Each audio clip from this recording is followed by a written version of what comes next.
Ah, wonderful, wonderful ones. So tomorrow we're going to be celebrating the Reverend Dr. Martin Luther King Jr. And I like to say sometimes his full name to give him his full due, right? The full respect. The Reverend Dr. Martin Luther King Jr.'s birthday. And I was thinking that his message and his life's work couldn't be more poignant than at this time in our history. Don't you think? Just perfect. I've not yet had the opportunity to see the film Selma, but this is the 50th year since that historic march from Selma to Montgomery.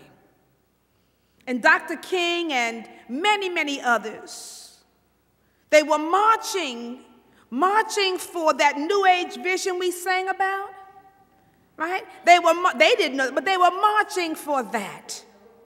They were marching for freedom. They were marching for civil rights. They were marching for voter rights, for equality, and for economic upliftment for all people, and justice for all. And sadly, some 50 years later, we are still hoping and marching for those very same things. And even more has been added to the vision and to the dream, even more. For a while there, I was a little nervous, and I thought that this generation, this next generation that was coming up was a lost generation, because I hadn't seen any indication that they were even aware of some of the things and the trials and the tribulations that took place before their being here, that they weren't aware of the groundwork that was laid for them so that they could enjoy the freedoms that they have. And so I was feeling a little discouraged because I'm not sure whether it was being passed on. And then out of nowhere, young people decided to stand up, wake up, and carry the banner forward. And I feel that's good. Give them some props, yes.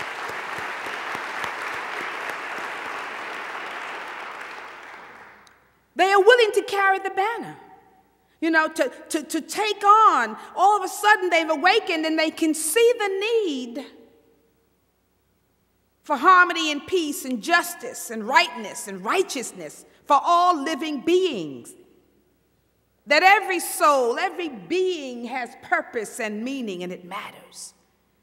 And all the young folks are getting out there from all stratospheres. And I'm thinking, wow, this is really good. I don't have necessarily the time nor the energy to march anymore, but they're marching. They're moving forward.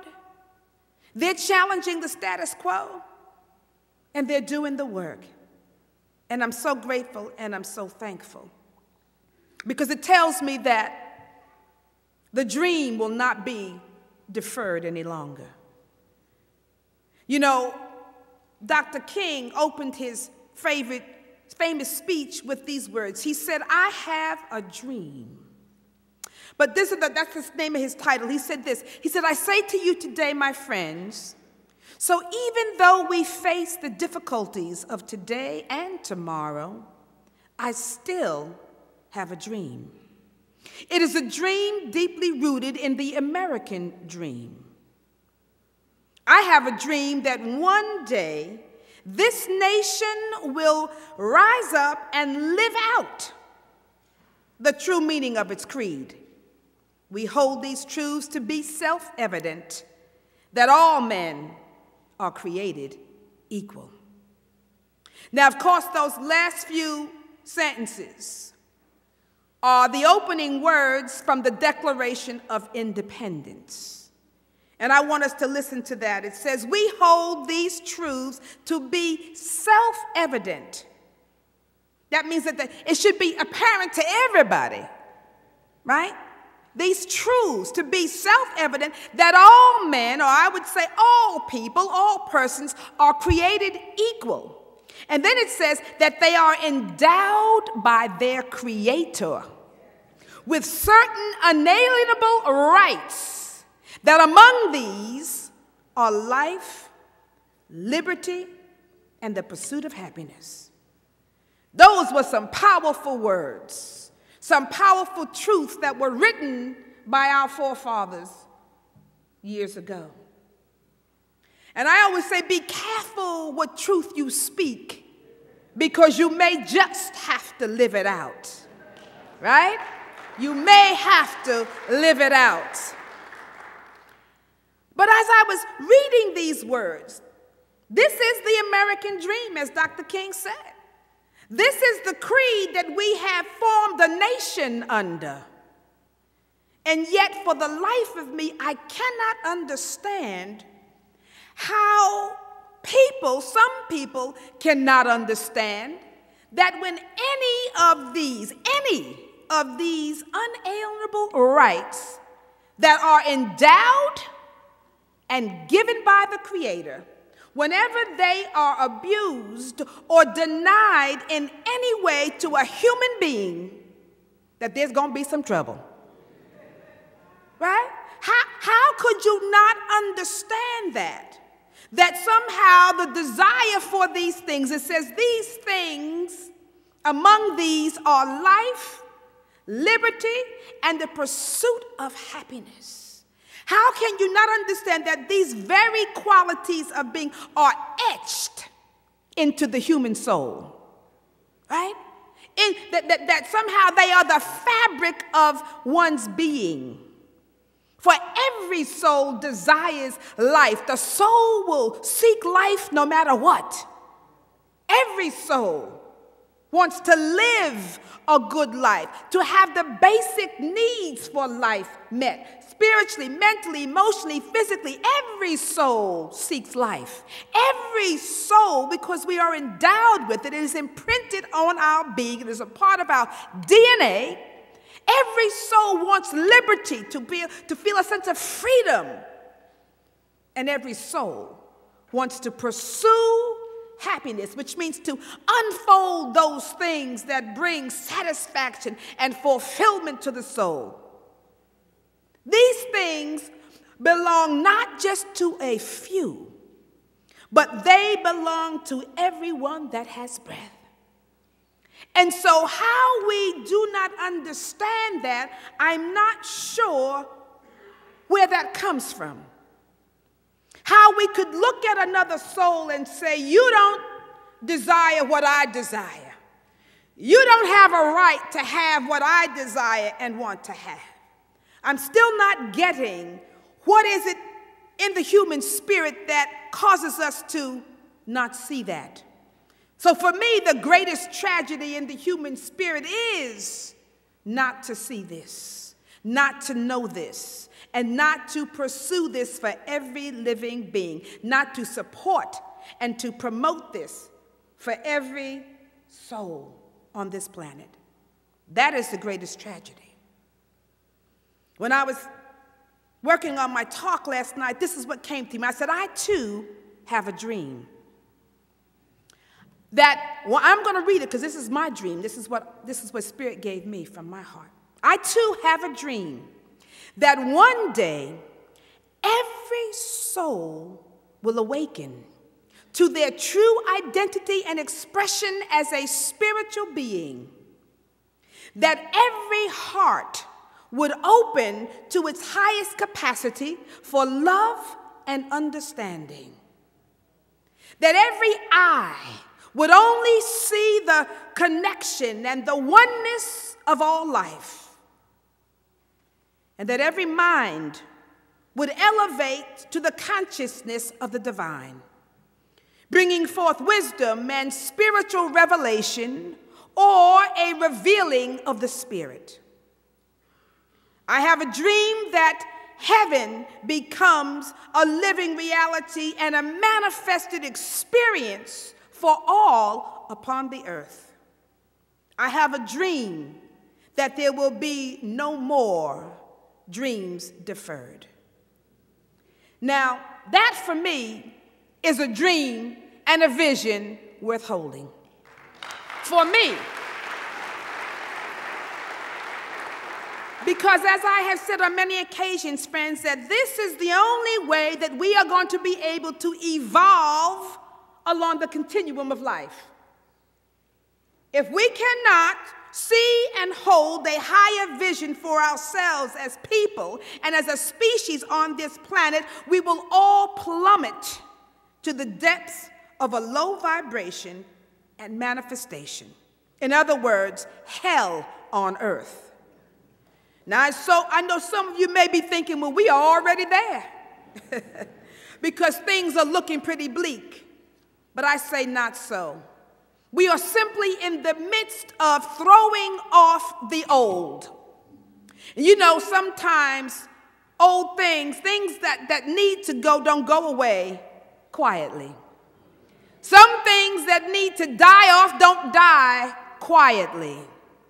I remember my gardener telling me that one year I had a beautiful, my azaleas were just blooming. And I said, oh, they're lovely. He said, yes, but we're going to cut them down. I said, well, he said, because they're dying. And I said, how are they dying? He said, sometimes when a plant is on its next cycle is dying out, it will give forth the best blooms and the prettiest blooms. It's like it uses all of its energy to try to live, but it's actually dying. So what we see is all this energy and all this ruckus. It's just simply the old dying off and a giving birth to a new life, a new way of being. And if you know anything, that giving birth is not always easy. And it is not always done without some pain, right? And some tribulations. That what we are in the midst of experiencing is a birthing of a new order of being, a new world order. What we are seeing is the dying vestiges of humanity's depravity. That's what we are seeing. Because we as a people and a species on this planet have lost our way a bit and fallen asleep. And through this unconsciousness that we are in the midst of, we believe ourselves to be disconnected from the source and from our own being and from each other.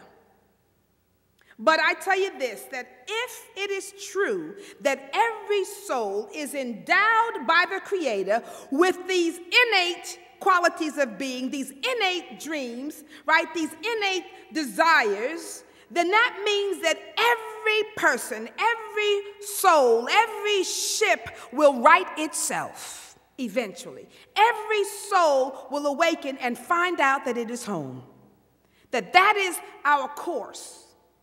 And while we are struggling to have that manifest, it will manifest. We are in the midst of awakening and birthing and manifesting a new way of being, a new species even on this planet, light beings, spiritual beings.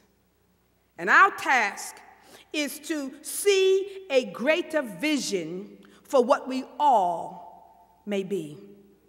Because there's power in our ability to envision with our imagination out of the realm of the infinite possibilities.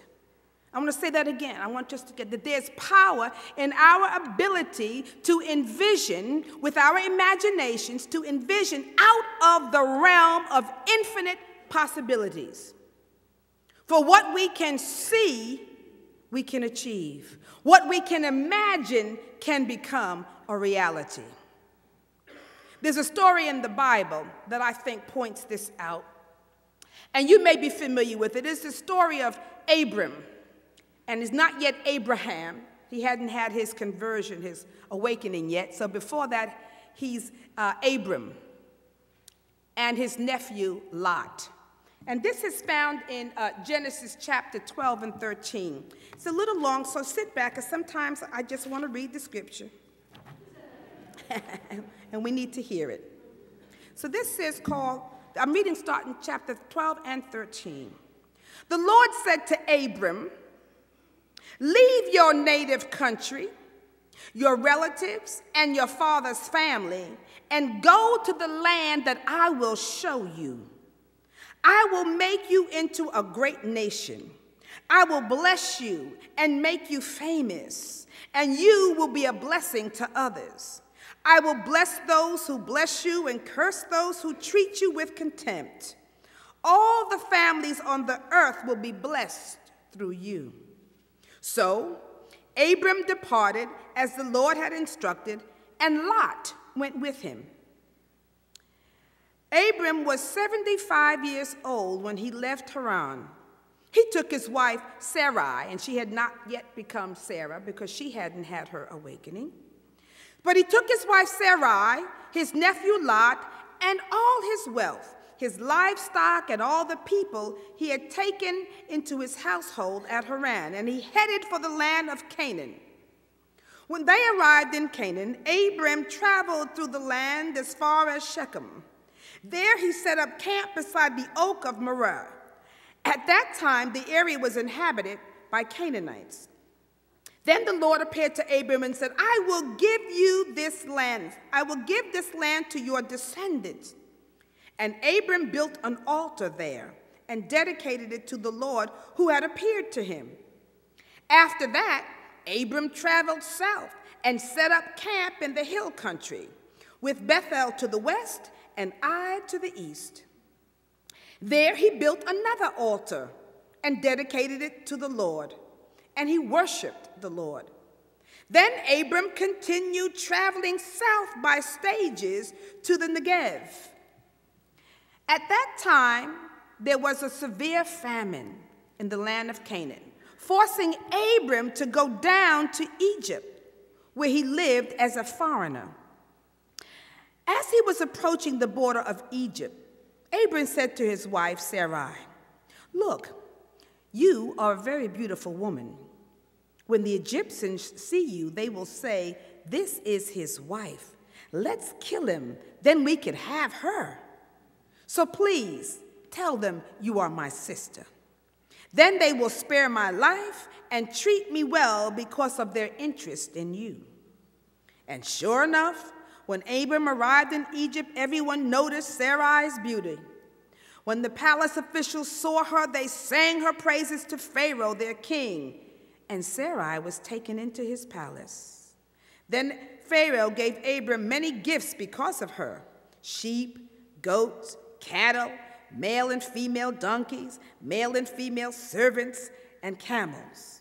You notice the servants are included in with all the livestock. But the Lord sent terrible plagues upon Pharaoh and his household because of Sarai, Abram's wife. So Pharaoh summoned Abram and accused him sharply. What have you done to me, he demanded. Why didn't you tell me she was your wife? Why did you say she is my sister and allow me to take her as my wife? Now then, here is your wife. Take her and get out of here. Pharaoh ordered some of his men to escort them, and he sent Abram out of the country along with his wife and all his possessions. So Abram left Egypt and traveled north into the Negev, along with his wife and Lot and all they had owned. Abram was very rich in livestock, silver, and gold. From the Negev, they continued traveling by stages toward Bethel, and they pitched their tents before Bethel and Ai, and where they had camped before. This was the same place where Abram had built an altar, and he had worshiped the Lord again, and there he worshiped the Lord again. Lot, who was traveling with Abram, had also become very wealthy with flocks of sheep and goats and herds of cattle and many tents. But the land could not support both Abram and Lot, with all their flocks and herds living so close together. So disputes broke out between the herdsmen of Abram and Lot. And at that time, Canaanites and Perizzites were also living in the land. Finally, Abram said to Lot, let's not allow this conflict to come between us or our herdsmen. After all, we are close relatives. The whole countryside is open to you. Take your choice of any section of the land you want, and we will separate. If you want the land to the left, then I'll take the land on the right. If you prefer the land on the right, then I'll go to the left.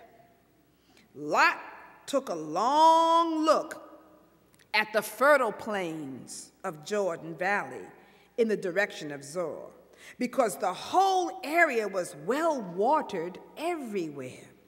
And the garden of the Lord, like the garden of the Lord, or the beautiful land of Egypt. This was before the Lord destroyed Sodom and Gomorrah. Lot chose for himself the whole Jordan Valley to the east of them. He went there with his flocks and servants and parted company with his uncle Abram. So Abram settled in the land of Canaan, and Lot moved his tents to a place near Sodom and had settled among the cities of the plain. But the people of this area were extremely wicked and constantly sinned against the Lord. After Lot had gone, the Lord said to Abram, "Look as far as you can see in every direction, north and south, east and west. I'm giving all this land as far as you can see to you and your descendants as a permanent possession. And I will give you so many descendants, like the dust of the earth, they cannot be counted.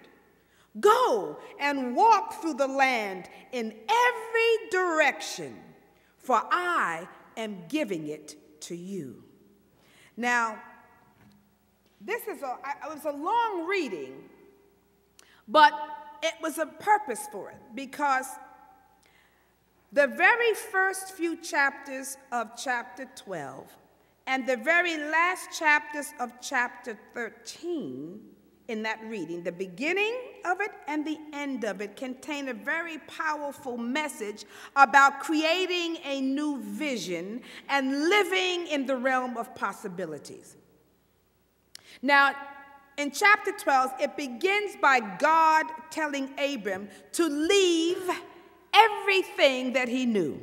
That's how it starts up. He calls him and he says, "Abraham, you need to leave this country, to leave your relatives, to leave your family. And I want you to set out for a new land that I will show you." Right? And God tells Abram that he would bless him and that he would make him famous and that he would make him a great nation. So what that says is, to me, is that sometimes in order to possess a new vision, in order to possess new land, we have to be willing to give up the old. You've got to be willing to give up the familiar. You've got to leave everything, your family, friends. This is metaphorical, right? But what it says is we're leaving the familiar behind in order that we may possess the new. Those things, leave them behind that cause you to feel stuck, or that cause you to be in a rut, or to cause you to have a repeated pattern in your living, doing the same old, same old. How many of you are doing the same old, same old? Okay, you know, you didn't raise your hand, but I know you're doing the same old, same old. That's right. See, they got to tell the truth. And sometimes to get out of that rut, to get out of this repeated pattern of just living, getting up, going to work, doing that, you've got to do something different. So if we're going to have a new vision, that means that we've got to envision something new. And so whether we are envisioning a new world order for the world, or whether we're just trying to create a new vision for ourselves, new goals, new dreams, or whatever, we have to be willing to leave the old, or some aspects of the old way behind. See, we try to hold on to everything and reach for the new, but try to drag all this with us. It's not possible. You've got to be willing to get up. What do you think? What do you value? I'm in the process of thinking about buying a new home, because it's time for me to have my mother come and to stay with me. And so we're having a conversation. I dropped her off back at New York home, and we started looking. I said, I want you to go through some of the things that are really valuable to you, the things that you want, you know, and then we're going to discard all the rest. And so we looked at some of the things. She said, well, I need that. And I'm like, that's a piece of junk. That. And I said, look, I'm going to have to get rid of some stuff too. Because we can't take two households and put them into one. We're both going to have to get rid of something so we can make this work. Now we have to decide what we think is valuable. Now, what I think is valuable to her may not be what she thinks, so I have to be patient and let her decide what she thinks is valuable. But I'm trying to imprint everything can come. And I'm trying to say to myself, okay, what in this house do you need to release in order to possess the new land, right? That new vision. So this is it, because when we can start the process of leaving behind that which no longer serves its purpose for us, then we become ready for the last few verses in chapter 13. Then we're ready for those verses that says, when God says to Abram, look as far as you can see, in every direction, north and south, east and west. I'm giving all this land as far as you can see to you and your descendants as a permanent possession. Go and walk through the land in every direction, for I am giving it to you. Wow. What my colleague Sheila McKetchin said about this scripture, she says, well, what that says to me is that all I can see, I can have. All I can see, all that I can see, I can have. Do you believe that? Yes. So tell me somebody, all that you can see, you can have. All that you can see, you can have. Now, see, the trick is, how are you seeing? Right? Because we could be seeing limitation. If you see limitation, guess what? You get to have limitation. If you see the limitless, you can have that limitless. Because whatever can be envisioned by us can be achieved by us if we can see beyond the realm of appearances, beyond the finite manifested realm, beyond doubt, beyond fears, you know. She's got to step out of her fear of leaving her home for 40 years. I got to step out of mine of moving in. I've been independent for 40 years. So, you know, we got to see a new thing. But what it is as long as we can move beyond the realm of fear and doubt, or the realm of appearances, and we can lay hold and envision the realm of possibilities, that invisible realm of possibilities. And if we can begin to see in that invisible realm, to see what's there in the invisible, then we can manifest it. Now, this is a spiritual feat. This is what being a metaphysician is all about. Can you see that which is unseen? And you got to have some, what to do that? You got to have some faith. What is it, faith? Faith is the ability to do what? See that which is unseen. If you can see what is unseen and you can dwell there, then you can have it. So what are you seeing for yourself? What are you seeing for this brand new year? What are you seeing for this world? Don't be afraid to allow your vision to be big. Sometimes we say, oh, it's too big. See big. It took us to see big to get here. You got to see big. Don't be afraid, because the bigger the better. What that means is that God is able to perform. What did you just say? That God is so high, so wide, so everywhere present. So we're not fearful of seeing that big picture or too big. See it all, feel it all, because the scripture says, write the vision and make it plain, which means to see it. Write it and so you can see it, to see it all, to see it in all the detail. Give it some color. See, give it some, to bring it to life, you've got to be able to see it. And you bring your dream, or you bring that vision to life by the amount of detail you can see within your vision. Break it down. Make it plain. Name it all. See it all. See it and feel it. Because as a reality, then it begins to take and lay whole shape in your imagination, in your heart, and in your being. So don't be afraid to see it. It says, write it all, write it down, and make it plain. Now, after you do that, and you begin to see it, and you begin to feel it, and you give it color, you give it energy, you give it life, you describe it, then it says you've got to move on it. There's an action step that has to happen, because God told Abram, he said, go and walk through the land. Walk through that vision. Walk through the land in every direction because I'm giving it to you. Walk in that land. So are you walking through your land? Are you walking through your vision? To me, that means trying it on. You know, seeing, ooh, this is what it feels like in the east. Ooh, this is what it looks like in the west. Oh, this is what it looks like in the south. Try it on. Walk through the breadth. The other version says the breadth of it and the length of it. Walk through it and see it. Are you seeing all the possibilities for your blessings, for the good that God has for you? Sometimes we don't have it because we can't see it. He said, I'm giving it to you. It's already there. So once you start walking through your vision, you'll begin to see things that you have never seen before in the vision. Once you start walking with your vision, once you start walking with your desires, all of a sudden things will begin to open up. Ideas will begin to come to you that you hadn't thought of before. Connections and people will begin to add to your dreams and your visions in wondrous ways. Whispering, oh, see this, do this. All of a sudden it comes to life, and your dreams will no longer be deferred when you can walk through them, around in them. They're no longer deferred. And when you can walk through your dream and then accept the good that God has given you, that's when you have power.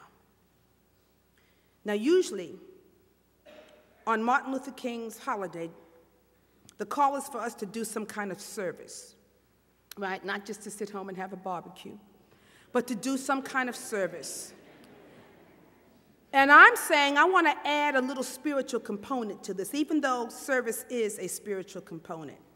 But I want us to do whatever we're going to do in service to others. But I'm adding also that we commit to doing some type of inner spiritual work as light bearers. I tell you, every Sunday, we're not here for ourselves. We're here to shine that light. We're here to be, a walking, living manifestation of the truth, an expression of the truth, not just for ourselves, but for others. So I'm saying, all right, so tomorrow, commit some time to, 1, seeing the world as it can be. Now, I've given you, a while back, we have the invocation that I've asked you to affirm for 40 days. Everybody still have that? Okay. I should say everybody's still affirming it, but that's okay. And so that invocation, what I'm asking you to do is to add a little extra energy to it. Instead of just affirming it, I want you to actually visualize the words that it's pointing to.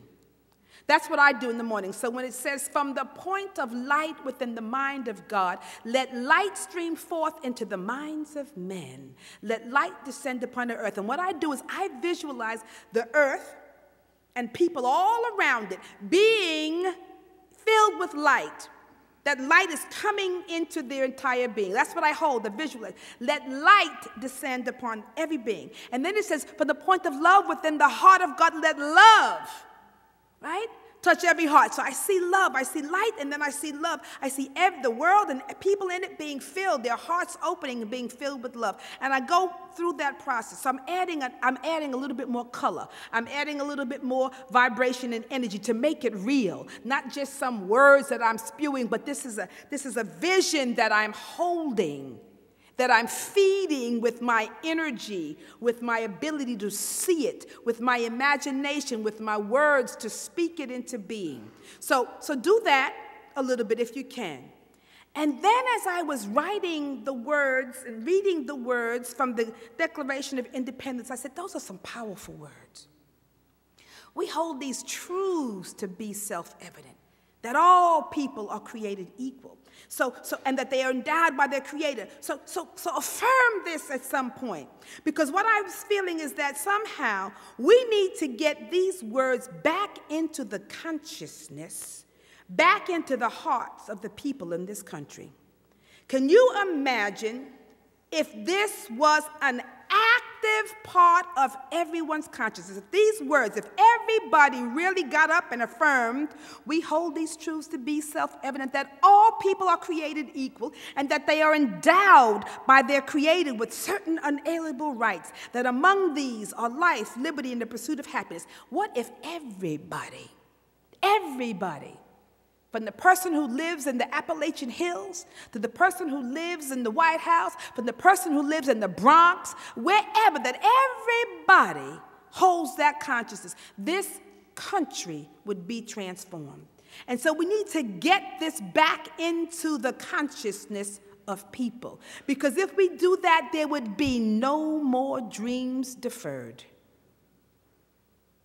So ask yourself. Finally, you're going to pray for yourself. We did country and we did our world. You're going to pray for yourself. I want you to spend some time seeing the vision that you are holding for yourselves. And I'm not talking about writing down some goals and listing goals. I'm talking about creating a vision for your life. Write the vision and make it plain, right? With clarity and detail. See yourself being, doing, having, experiencing, living your vision. Not listing your vision, but living it, loving it. Life, liberty, and the pursuit of happiness. Ask yourself, is everything that I do moving me and or others towards life? If it's not, you're doing the wrong thing. Ask yourself, does my soul feel freedom? Do I have the liberty to be myself? And am I allowing others to be themselves? Providing that no one is causing harm to another living soul. And ask yourself, if I am pursuing happiness, which means am I in alignment with all of those things that makes for happiness, the things of spirit, the things of God. And if you can answer yes to those questions, all of their questions, then there will no longer be a dream for you, but a living reality. It will be a living reality. So go on, and I want you to walk around in your vision. Walk around the length and the breadth of it, for God has already given it to you. Travel well. Blessings. Namaste. Namaste. Namaste. Thank you.